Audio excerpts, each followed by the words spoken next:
नमस्कार, स्वागत है आप सभी का न्यूज़ 18 के डिजिटल प्लेटफॉर्म पर। नेपाल में तख्तापलट हो गया है। जेनजी ने केपी शर्मा ओली की सरकार को उखाड़ फेंका और अब सबसे बड़ा सवाल है कि नेपाल में क्या होगा।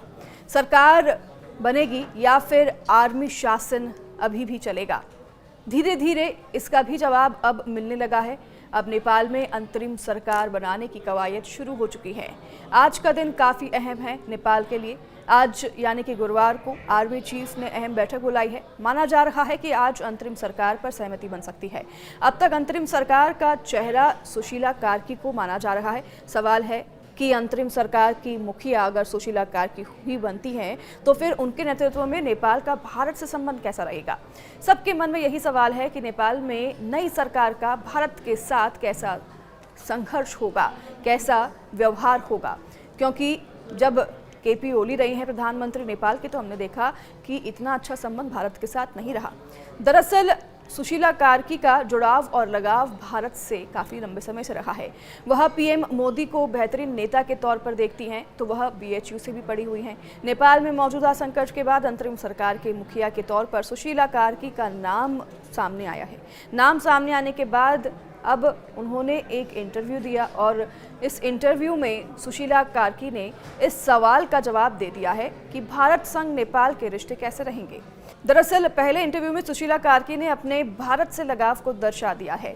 उनकी बातों से साफ है कि भारत को लेकर उनके विचार अच्छे हैं। नेपाल में मौजूदा संकट के बाद किसी भी ऐसी सरकार का होना भारत और नेपाल दोनों के ही हित में है, क्योंकि सुरक्षा के दृष्टिकोण से बात करें या फिर दोनों देशों के बीच सांस्कृतिक और जनसंपर्क के लिहाज से नेपाल भारत के लिए काफ़ी महत्वपूर्ण रहा है।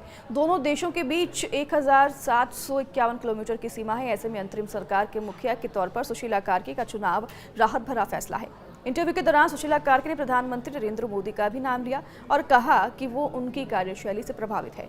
भारत के नेताओं के प्रति भी कार्की की सोच सकारात्मक रही, जो नेपाल के ऐतिहासिक प्रदर्शन और संकट के बाद नेपाल और भारत के संबंधों को गढ़ने के काम आएंगी।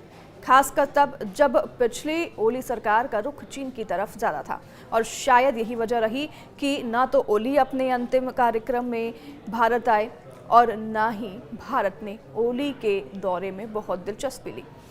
अब ऐसी पृष्ठभूमि और ऐतिहासिक नेपाल संकट की स्थिति में सुशीला कार्की भारत के लिए एक निश्चित उम्मीद है। कौन है सुशीला कार्की, ये भी जान लीजिए। सुशीला कार्की नेपाल की पूर्व चीफ जस्टिस रह चुकी हैं। सुशीला कार्की ने बनारस हिंदू विश्वविद्यालय से राजनीतिक विज्ञान में मास्टर्स भी किया है। उनकी अपने पति दुर्गा प्रसाद सुवेंदु से मुलाकात भी बीएचयू में ही हुई थी। पढ़ाई के दौरान दोनों की मुलाकात हुई। दुर्गा प्रसाद सुवेंदी तब नेपाल के एक पॉपुलर युवा नेता भी रहे थे। हालांकि ये साफ करते हैं कि भारत एक स्थिर नेपाल चाहता है और नेपाल में जनता की आकांक्षाओं से जो भी अगला नेतृत्व होगा भारत उसके साथ काम करेगा। वहीं बांग्लादेश की अगर बात करें तो बांग्लादेश में अंतरिम सरकार के मुखिया यूनुस के नेतृत्व में भारत और बांग्लादेश के बीच शेख हसीना के कार्यकाल के मजबूत संबंधों को कमज़ोर किया। लेकिन नेपाल में अंतरिम सरकार का चेहरा सुशीला कार्की से संपर्क की अब घड़ी में संबंधों को मजबूत करने की भी उम्मीद है। और ऐसे संकट में अगर सुशीला कार्की अब अगली प्रधानमंत्री बनती हैं तो ऐसे में भारत और नेपाल के बीच जो रिश्ते हैं वो और भी मजबूत होंगे, ये कयास लगाए जा रहे हैं।